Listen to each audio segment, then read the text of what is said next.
જામનગરમાં સનાતન સંત સમાજના નેજા હેઠળ સનાતન હિન્દુ ધર્મના અનુયાયીઓ અને હિન્દુ ધાર્મિક સંસ્થાઓના પ્રતિનિધિઓની ઉપસ્થિતિમાં દિલ્હીમાં સંસદ ભવનના મકર દ્વાર પર ગત 31 જુલાઈના રોજ સાંસદ પપ્પુ યાદવ, કોંગ્રેસ અધ્યક્ષ મલ્લિકાર્જુન ખડગે, સાંસદ રાહુલ ગાંધી, સાંસદ અવધેશ પ્રસાદ અને સમાજવાદી પાર્ટીના અધ્યક્ષ અખિલેશ યાદવ તેમજ તેમના સમર્થકો દ્વારા આચરવામાં આવેલા કૃત્ય સામે ભારે આક્રોશ વ્યક્ત કર્યો અને વિરોધ નોંધાવી કલેક્ટર કચેરીએ આવેદનપત્ર પાઠવવામાં આવ્યું હતું। સંસદના મકર દ્વારની આગે કેટલાક સાંસદોએ સાધુ સંતોનો વેશ ધારણ કરીને દેશની સંસ્કૃતિને, સંત સમાજને, ધર્મને, સનાતન ધર્મને નુકસાન પહોંચાડવાનું કુકૃત્ય કર્યું છે। તેને વિરોધ કરતા અને એની સાથે આવા લોકો ભારત દેશના જનપ્રતિનિધિ ન હોઈ શકે,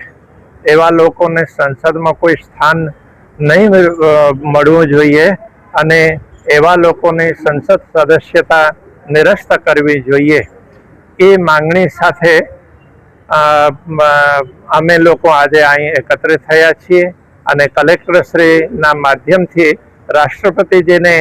અમે આવેદન પહોંચાડવા માટે અહીં આજે ઉપસ્થિત થયા છીએ।